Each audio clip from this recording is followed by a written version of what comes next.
স্মৃতিশক্তি যদি খুব একটা ভুল না করে তাহলে ছবিটা বছর 2 আগে দেখেছিলাম। ক্যাপশন ছিল অনেকটা এরকম, প্রিয় বন্ধুকে কবরে রেখে ছেড়ে আসতে চাইছিলেন না এক বন্ধু।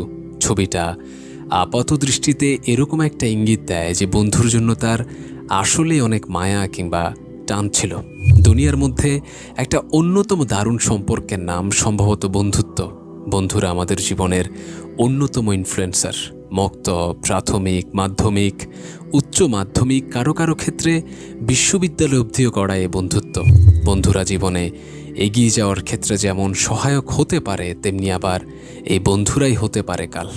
আমি বা আমরা যারা বন্ধু নিয়ে মেতে থাকি, আবার যারা বন্ধুদের সাথে ঘন্টার পর ঘন্টা আড্ডা দেয়, রাত জেগে খেলা দেখে, কে কাকে নিয়ে ডেট করে, কোথায় যায় তা নিয়ে আলাপ করে, বন্ধুকে রুম ডেটের সুযোগ করে দেয়, একসাথে মুভি দেখে, কনসার্টে মাতামাতি করে, ক্যাম্পাসে কাঁধে হাত রেখে ঘুরে বেড়ায়, পার্সোনাল ফটোগ্রাফার হয় সানন্দে, গায়ে হলুদে ম্যাচিং জামা পরে নাচানাচি করে, এদিক সেদিকের আড্ডাখানায় সাগ্রহে নিয়ে যায়, সকালে বিকালে বা মধ্যরাতে রিলস শেয়ার করে।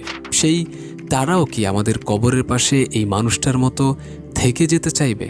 আমাদের জন্য খাস দিলে দোয়া করবে, নাকি সামান্য আফসোস করে কিংবা আফসোস করা ছাড়াই বেমালুম ভুলে যাবে? এখনকার সময়ের বন্ধুত্বের মধ্যে বেশিরভাগই দেখা যায় মেকি দুনিয়াবি স্বার্থের জন্য। আমি এমন বহু মানুষদের দেখেছি প্রথম দিকে যারা পরম মিত্র ছিল, কিন্তু সময়ের সাথে তারাই আবার সবচেয়ে বড় শত্রু হয়ে যায়। মরে যাবে কিন্তু কেউ কারো চেহারা দেখবে না, কারণ ওই যে বললাম, দুনিয়াবি স্বার্থে আঘাত লাগতেই শেষ সব বন্ধুত্ব। কিন্তু হওয়া উচিত ছিল উল্টো। আমরা একে অপরের সাথে বন্ধুত্ব করতাম স্রেফ এবং স্রেফ আল্লাহর জন্য। ভালো কাজের আদেশ করতাম, মন্দ কাজ থেকে নিষেধ করতাম, অশ্লীলতার ধারে কাছেও যেতে নিষেধ করতাম, আল্লাহর দিকে ফিরে আসার দাওয়াত দিতাম, ওয়াক্ত হলে টেনে নিতাম মসজিদে, দিন দেশ ও বিশ্ব নিয়ে উম্মার কল্যাণে গল্প জুড়ে দিতাম ঘন্টার পর ঘন্টা। বন্ধু থেকে ভালোটা শিখতাম, বন্ধুকেও ভালোটা শেখাতাম। আজ যে বন্ধুদের সাথে অনর্থক আড্ডা, নিউ ইয়ার, জন্মদিন সেলিব্রেট করা হয়, পার্টি করা হয়, রঙিন তরল একসাথে পান করা হয়, কক্সবাজার টেকনাফে গিয়ে দিন বাদ দিয়ে, সলাদ বাদ দিয়ে লাফালাফি করা, দুনিয়ার হেন কোনো হারাম কাজ, গুনাহের কাজ বাকি থাকে না যা একসাথে করা হয়।